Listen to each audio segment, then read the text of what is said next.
Excellencies, ladies and gentlemen, welcome back to the second 2025 committee consultations. My name is Penda Pala Andreas Nanda.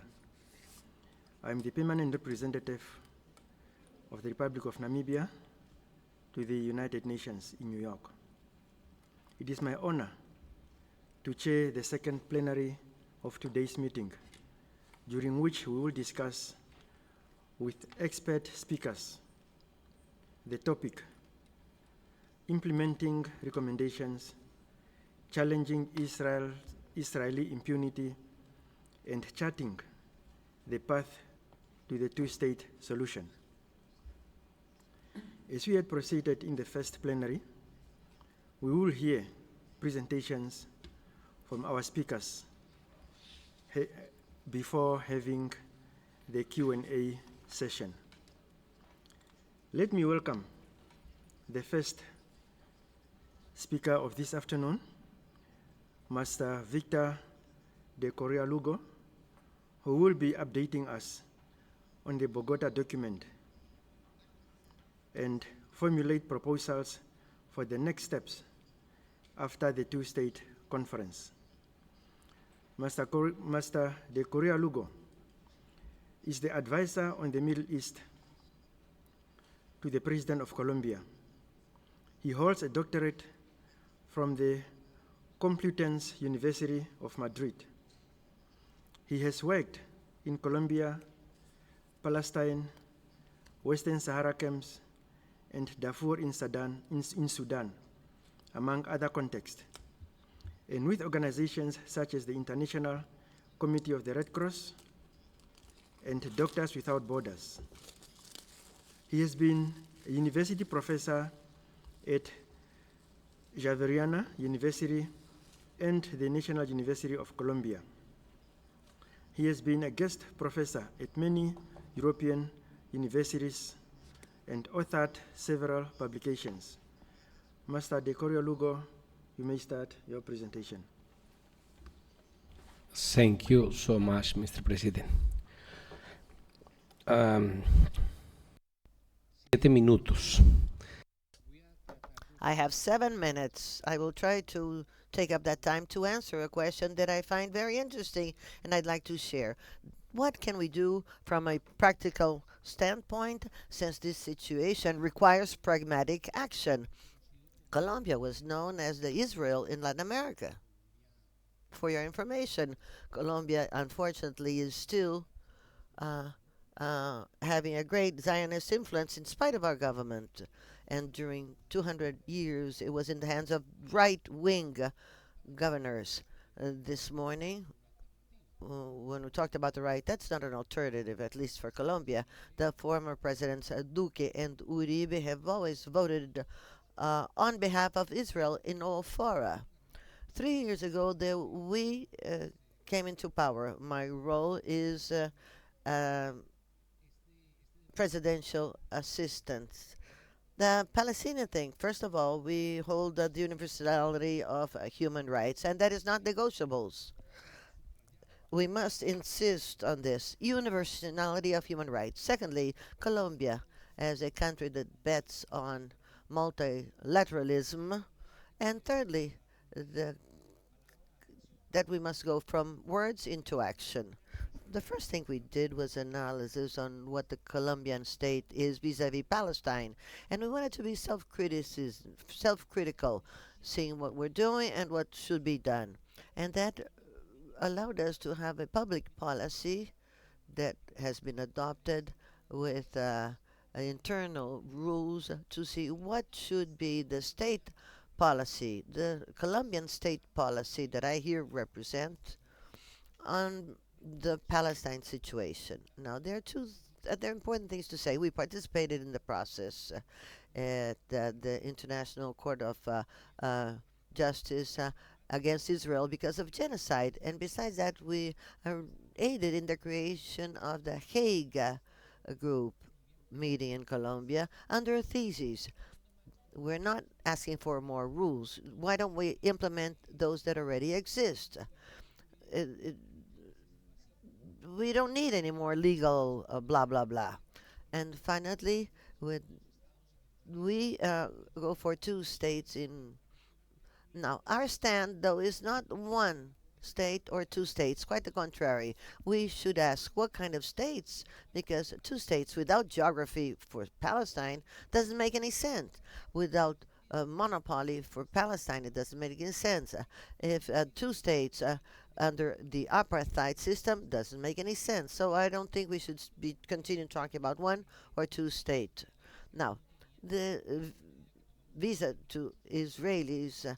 Many war criminals used to come for vacations in our Caribbean beaches. So we believe that breaking uh, relations with Israel is pretty easy because it's not in Indonesia, but it's the most important center for Israel in the region, meant a very strong decision to do so.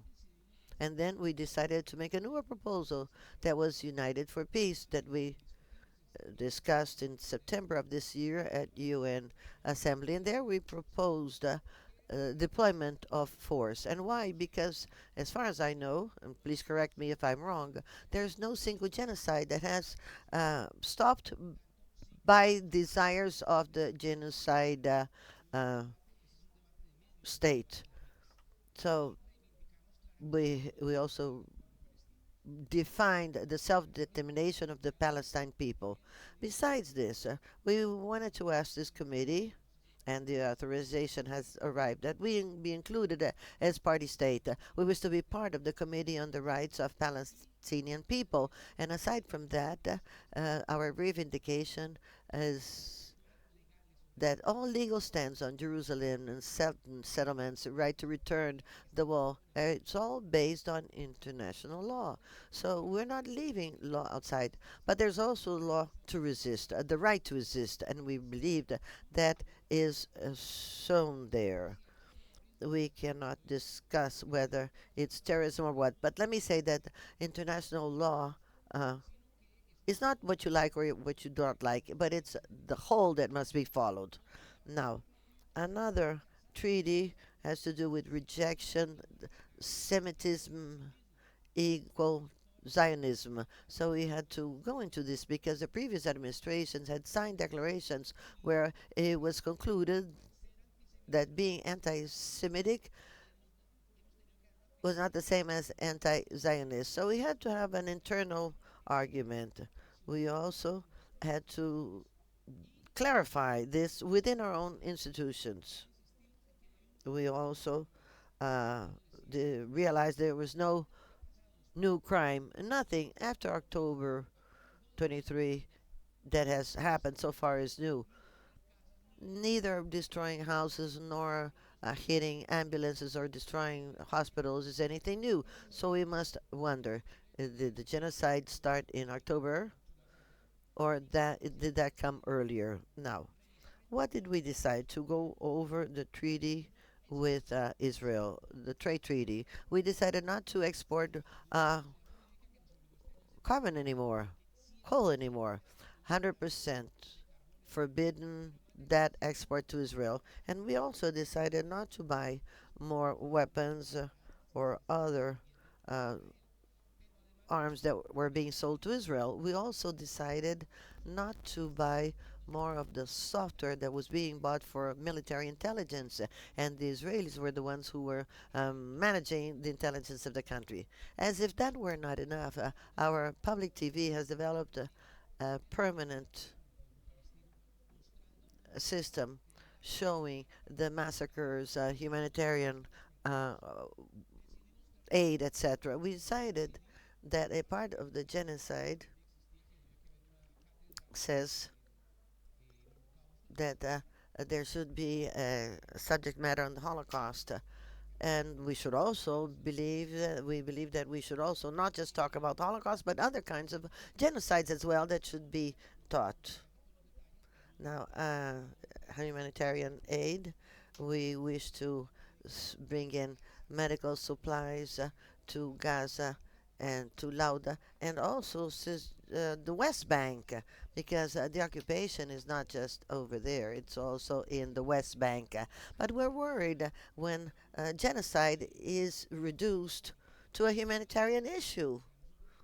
How can that be? It's not right only for the Palestinian. And there is occupation and genocide. So the solution is not about a poorly delivered truce or to stop a massacre, but it means to go to the end of occupation. That's why we have placed ourselves and said that it is possible to develop a series of actions commercially in the humanitarian context in terms of diplomacy. I'm not here to say that we are an example, that we are trying to set a path, a multidimensional solidarity path with Palestine. Books, and I keep writing books. If books are not coupled with political action, are just empty rituals. And I believe we are here to tell us each other the truth and to invite the international community to take steps in different contexts. Yeah, we lost the visa to the U.S. That's fine, but this has nothing to do. And I'm closing with this. What's happening in Palestine is not a problem for Palestinians. It's a problem for mankind. Thank you. Thank you, Master De Correa Lugo, for your important presentation on the action taken by your government in line with applying international law to achieve self-determination for the Palestinian people. We shall continue with our next speaker, who is Master Herman Romano, who will brief us on the recent successful campaigns in Latin America by civil society organizations, including from his own organization, the Boycott, Divestment and Sanctions Committee. Master Herman Romano is coordinator for Latin America of the Palestinian National Committee, BDS, since 2022. Author of several books and research articles on military relations between Israel and Latin America. He participates in and moderates conferences on Palestine organization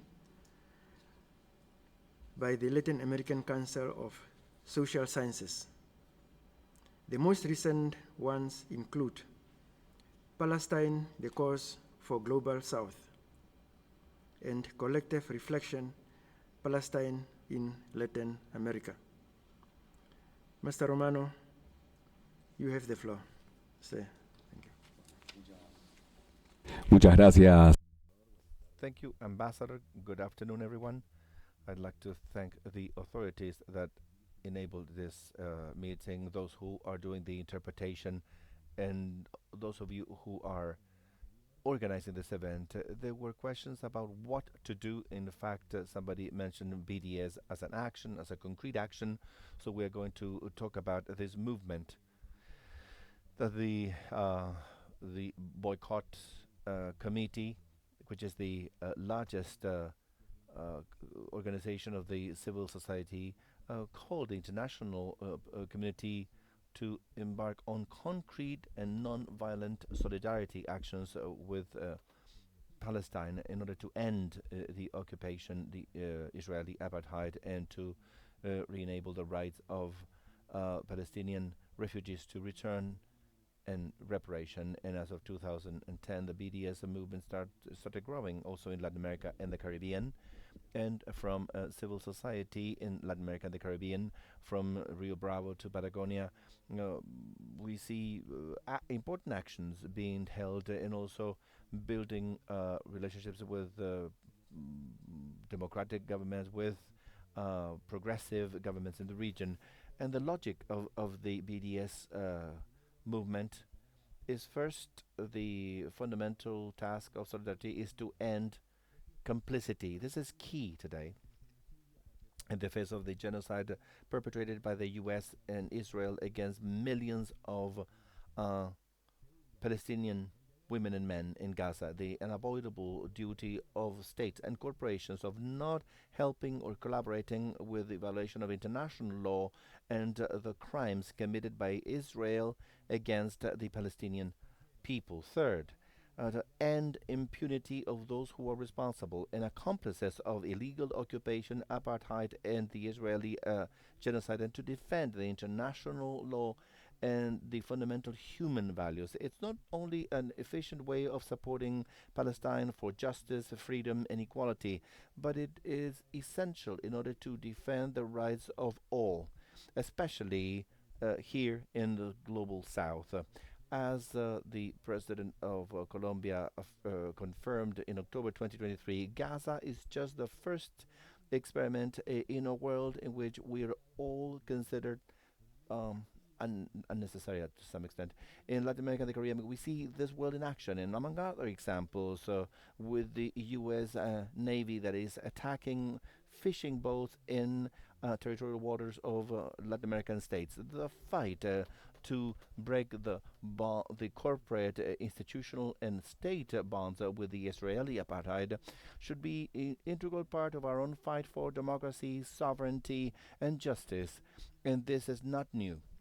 In the last 50 years, there has not been a single dictatorship or anti-popular government in Latin America that has not had the support of Israel through guns, military training, surveillance technology, and other forms of repression against the Latin American people.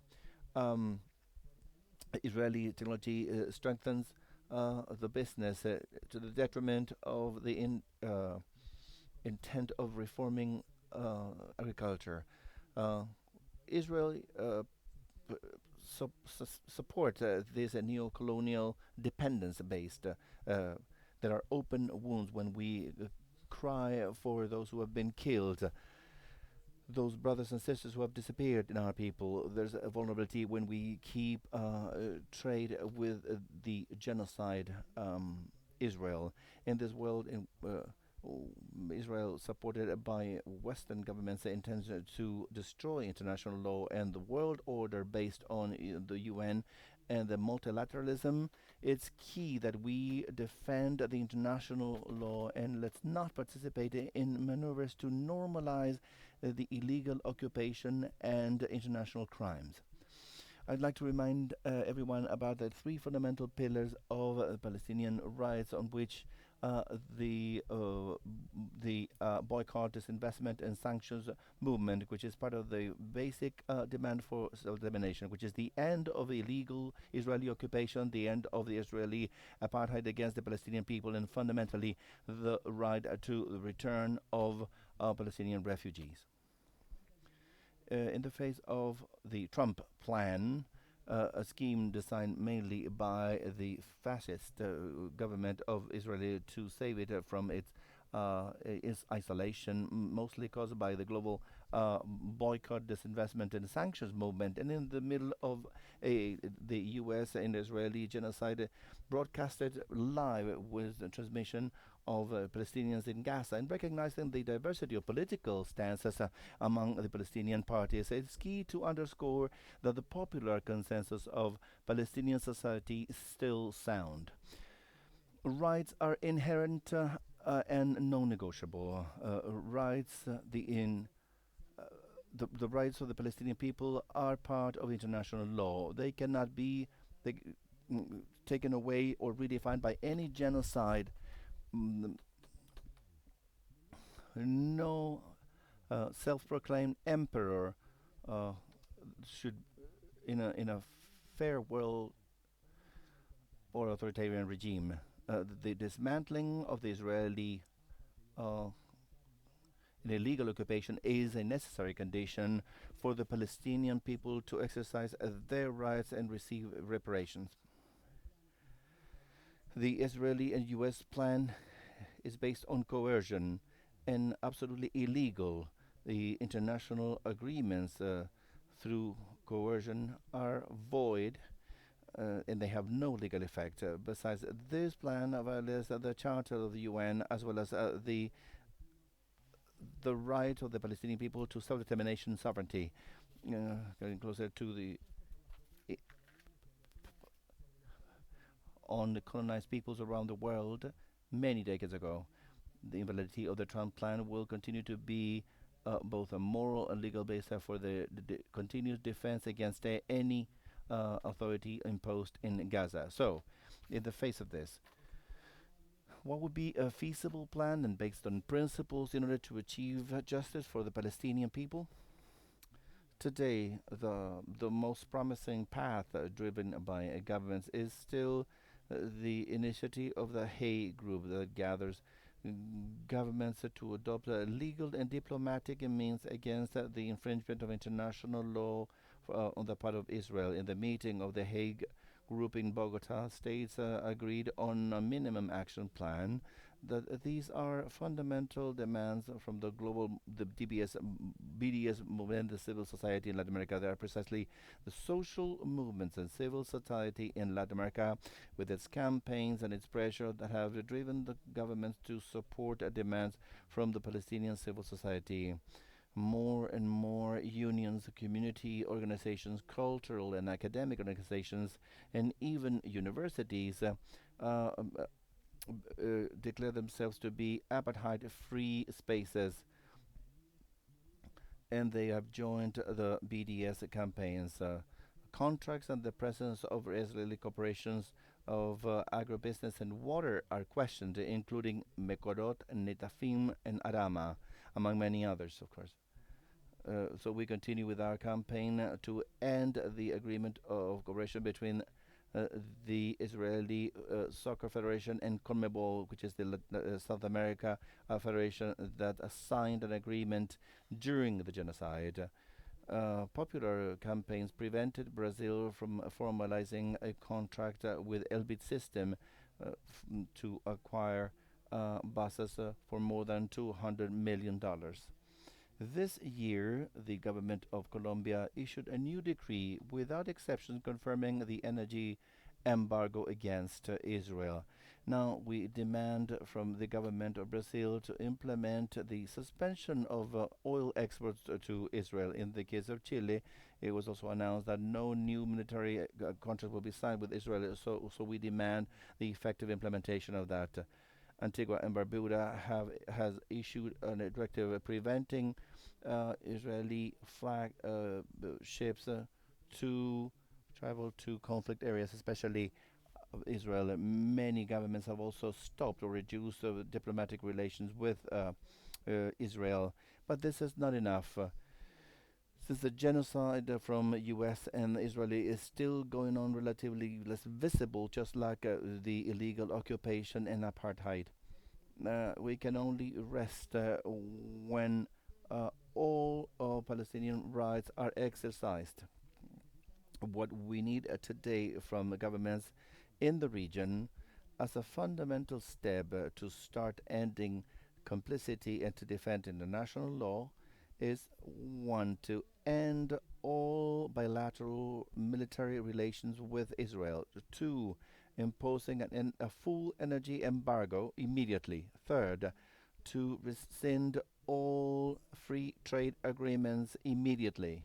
Four, to guarantee that contracts, institutions, and public funding do not support the Israeli genocide and apartheid in Palestinian territories through the imposition of ethical imperatives for acquisitions and investments. Five, adapting visa policies, including the cancellation of visa waivers with Israel and the implementation of controls to the alleged Israeli war criminals. We also need governments from the entire continent to join the call to suspend the accreditation of Israel in the UN system and all international fora. Latin American countries would then join an increasing number of nations that make progress to change the path. Countries such as Malaysia, Slovenia, Spain, Turkey, and many others are finally meeting their legal obligation of ending complicity, breaking up energy, military, trade links with the genocide regime in Israel. Investment companies are abandoning Israel, the apartheid regime, and they are starting to pay a high price for their continuous criminal complicity as demonstrated by the campaigns against Microsoft, McDonald's, Coca-Cola, Carrefour, among many others that you can see on the web pages, and the BDS movement. BDS and boycotts have transformed the commercial global overview for Israel, and this was recently expressed by a high commercial Israeli official. So when we asked what can be done from the point of view of civil society, we always mention that BDS. BDS is working in order to make sure that Palestine actually achieves its decisive moment. The boycott Palestinian committee calls upon all civil society and popular movements for justice, so they can intensify even further the efforts they're making with more mobilization, peaceful, disruptive actions, strikes, and other ways of protest through boycott campaigns that are more effective. Let's turn each space where we live, where we participate, and where we work into apartheid-free space. And also, let's free up all our continent from that complicity with Israeli crimes. Together, we can and we should disarticulate all complicity with the final solution that Israel is proposing. Together, we can dismantle the Israeli apartheid just as the apartheid was dismantled in South Africa. And anything we do, dear brothers and sisters, it will be a failure for humanity. Thank you very much. Thank you, Master Romano. Informative and thought-provoking presentation of the Boycott, Divestment, and Sanctions Committee campaigns throughout Latin America to obtain justice for the Palestinian people. Your actions are highly commended. We are always delighted to host a member of your organization in our events and to benefit from your legal advice. We will proceed with our third speaker for today, who is Master Walid Rabah, who will brief us on the actions in Brazil. Master Rabah's life is marked by his deep involvement in the Palestinian diaspora in Brazil and his commitment to the cause of the Palestinian people. He has been a prominent figure in the Brazilian Arab and Palestinian community, advocating for justice and solidarity. Master Rabah's contribution extend beyond his activism. He is also a writer and has authored a book, Palestine Belongs to the Palestinians, which addresses the current violence faced by the Palestinian people and the importance of the Palestinian diaspora in the liberation of Palestine. His work continues to resonate with the Brazilian public, aiming to inform and form opinions on the Palestinian issue. Master Rabah, you may take the floor, sir.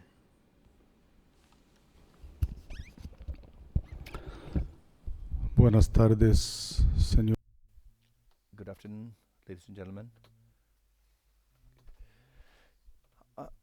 I'm very pleased to be here with you, especially for the efforts of Ambassador Pendananda of the Republic of Namibia, one of the peoples that has been most punished by genocide, apartheid. So, Ambassador, my entire solidarity with your people, with the people of Namibia. Brothers and sisters, first, please allow me to be brief with the protocol, because we don't have much time. I'd like to thank the United Nations and all the agencies for inviting the Brazilian Palestine community. And I should express my deep gratitude to our brothers and sisters of the very brave Chilean Palestine community who informed us about the event, suggesting and facilitating our participation.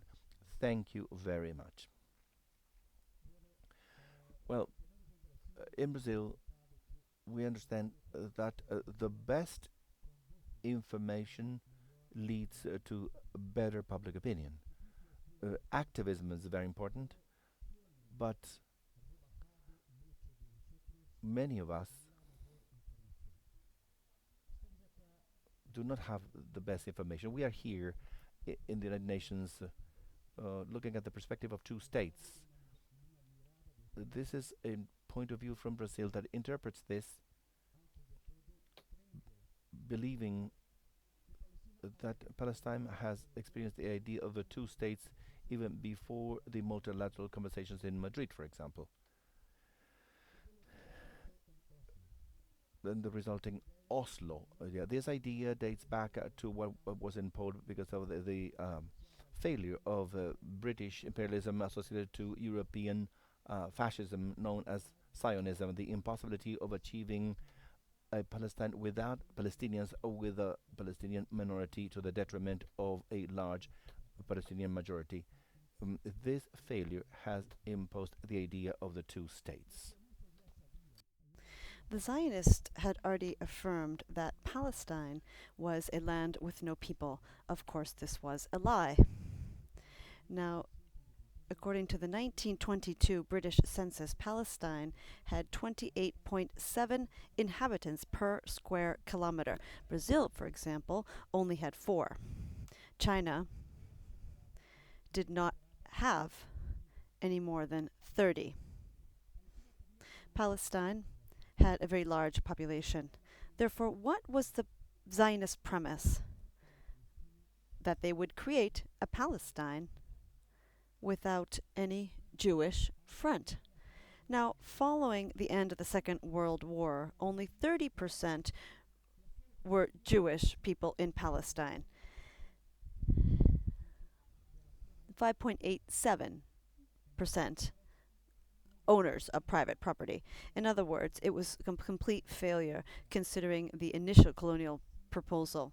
Now, the Jewish supremacy was exercised, curiously, in a place where only the Jewish people lived. Strange to have Jewish supremacy where only Jewish people are. Now, from this failure, there was an idea to divide Palestine, which led to Resolution 181. Now, a failure within another failure was that there was a plan that could lead to a Jewish state. 56% of the Jewish people were assigned to this, and at least half of the population was not Jewish. So how can we reconcile the barbarism of Jewish supremacy with this partition? So the ethical dilemma began back in 1947. Against cities Bet Alpha and Balufa, even before the state set for the Nakba, at least 250,000 Palestinians had been victims of ethnic cleansing. We are all familiar with the consequences of Nakba, but allow me to underscore a very poorly treated issue. Now, ethnic cleansing in the Palestinian case should be considered as applied to 78% of the population ruled by terror by Israel. In other words, this affected 88% of the original Palestine population, constituting the most relevant, largest ethnic cleansing in all history. So the idea of having a two-state solution faded away back then. The Zionists never wanted this, not even when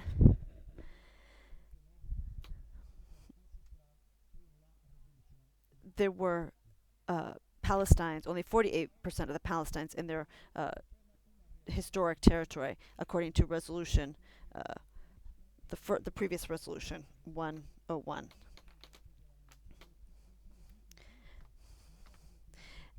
Now, Israel at one point became a reality.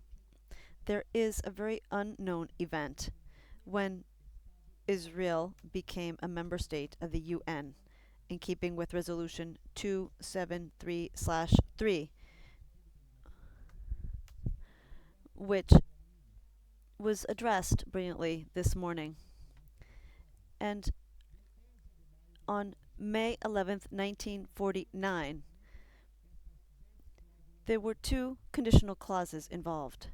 Express, accepting and implementing Resolution 181. In other words, the restitution of Palestine land to 48.1% as mentioned prior to the partition, and keeping the demographic framework.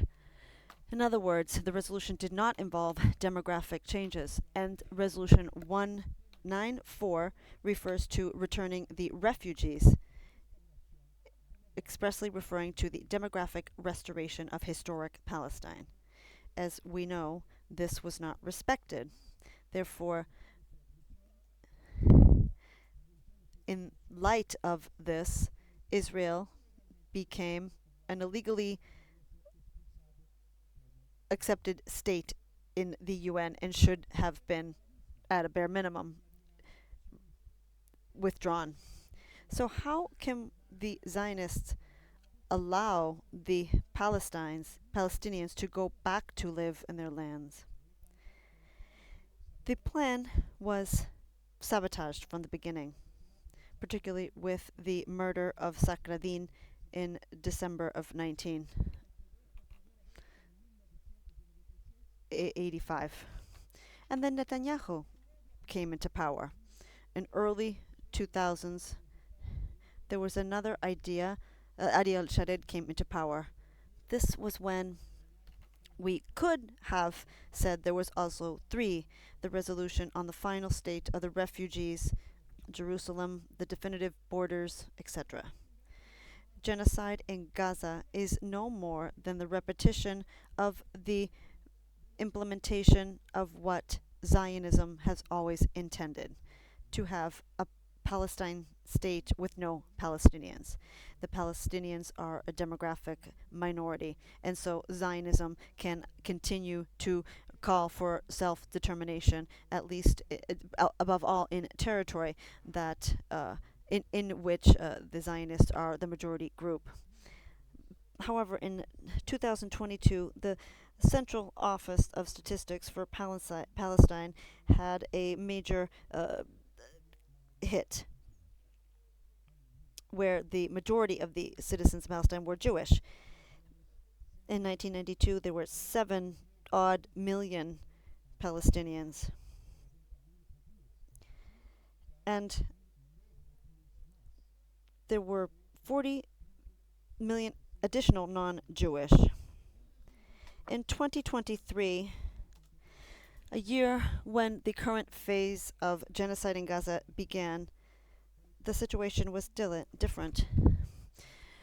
A large number of more Jewish individuals reside there, 11% more, and this would continue to 2024.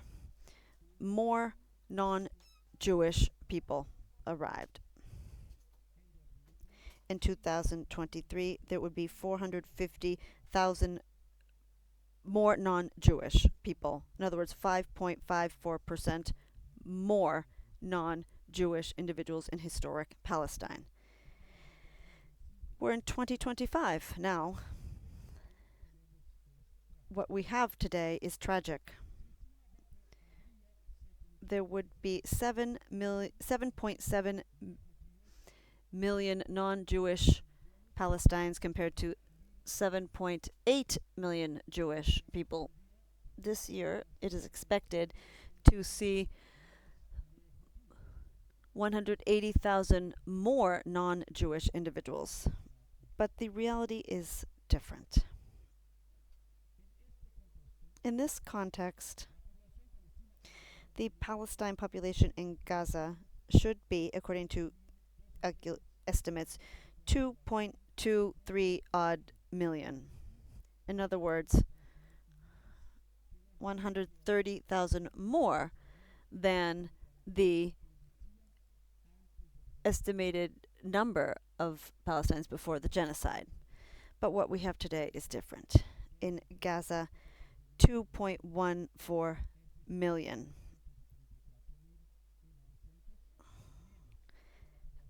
A large number less than what we should see in terms of the Palestinian population today in Gaza. This accounts for a 10% reduction in the Palestinian population than there was in 2023. When you compare this, there's 5% less than the population existing prior to the beginning of the genocide.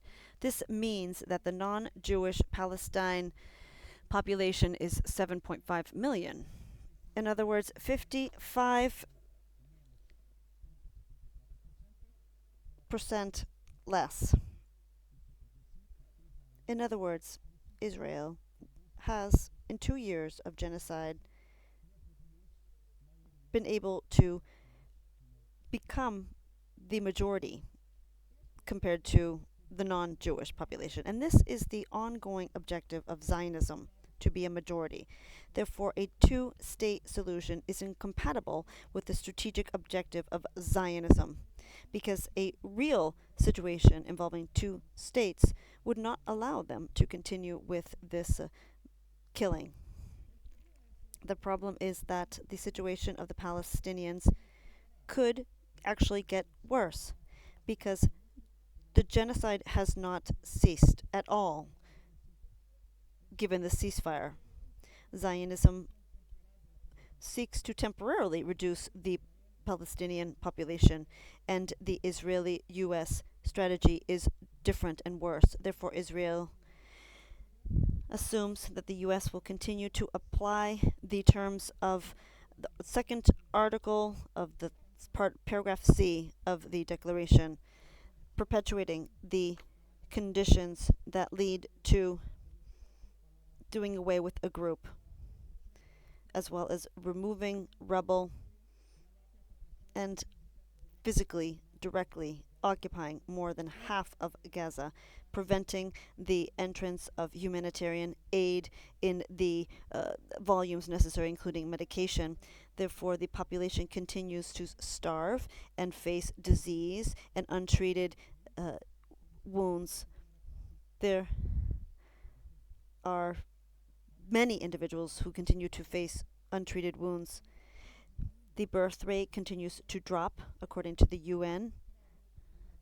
There has always been a 41% drop in the birth rate when compared to the settlements in the first semester of 2024. At least 50,000 Palestinians were not born as a result of the genocide, exterminating more than 13,000 women, and considering that the birth rate in Gaza is only 2.3%, there were so many births that never took place, and that won't take place. This is letter B of the Convention on Genocide. In other words, letter D of the second article, Article 2, that is preventing progress. Israel aims to maintain the conditions of genocide, to have a significant impact on the reproductive capacity of the Palestinian population in Gaza. Finally, Zionism prevents the existence of a Palestinian state, and therefore the two-state solution. Israel will only say this symbolically. It will, I reiterate, the UN did not abide by the UN Resolution 273-3. This should be abided by until the resolution's articles are addressed. The resolution does not just involve including Israel in the UN, but also having two states, including the state of Palestine, by way of reaffirming Resolution 181. Now, it's worth mentioning that Resolution 194 also refers to the demographic restoration of Palestine by way of returning its people. Now, this should be completed with everything else regarding the remaining aspects regarding international law. Finally, allow me to explain my position regarding Palestine and application of international law. Even if we were to have two states, it's unacceptable that one of these, the State of Israel, would continue to be an apartheid genocide state. Therefore, in a future two-state solution, Israel must de-Zionize itself as Germany denazified itself following the Second World War, because in the end, Israel is a social genocide experiment. The Zionist society is a genocide society. It's as if Nazism had lasted 80 years and had indoctrinated the German society for 8 decades, from then until today. Free Palestine. Santiago, Chile. Thank you.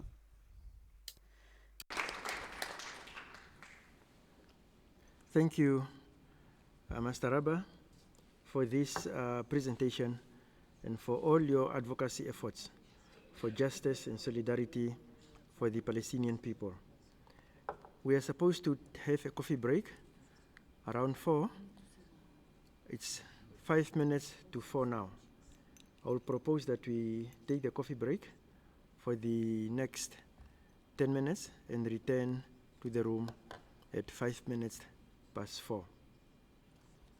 Thank you. So we can continue. The meeting is adjourned.